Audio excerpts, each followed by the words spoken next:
In the fall of the year, of course, typically we wean the calves, and that's a good time to examine the cows as they come through the chute, to take a look to see which ones we're going to cull before we keep them throughout the course of the winter.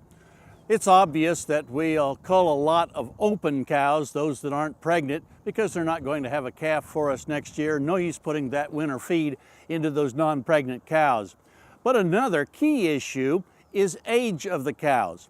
And some producers may have some questions in their mind about the influence of age on the productivity of beef cows. There was a huge data set, came from Florida, clear back in the 80s, over a couple of years' time. In 1 year, they had over 15,000 cows on this one ranching operation. The second year, over 19,000 cows. And they looked at the age of the cows and how that influenced their reproductive capabilities. What they found, and I think it's important for all of us to realize, is that on the average, these cows maintained reproductive good status out to 8 years of age. After 8 to 10 years of age, there was a slight, very slight drop-off.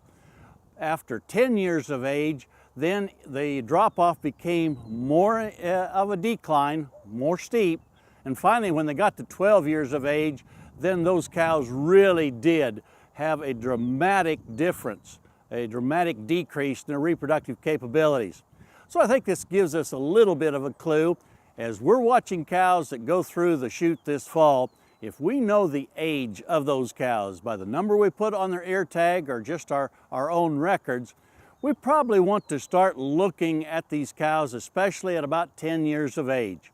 If there's something else wrong with those cows in terms of bad feet, bad eyes, bad teeth, perhaps they're a little low in body condition, then we may want to give some serious consideration to going ahead and culling them this fall or winter.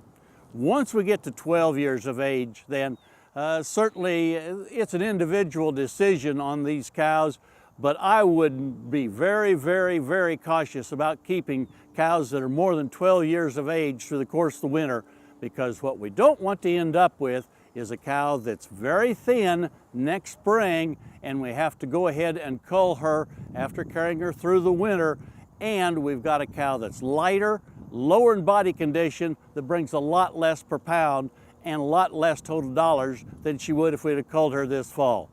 So we hope this data will help you as you're looking at cows this fall as to which ones you're going to cull or keep, so that we have the best set of cows going through the winter, utilizing our winter feed dollars, and we go ahead and market those that really need to be sent to be marketed on time for the best situation for the cows and for the ranch. Hey, we look forward to visiting with you again next week on Sunup's Cow Calf Corner.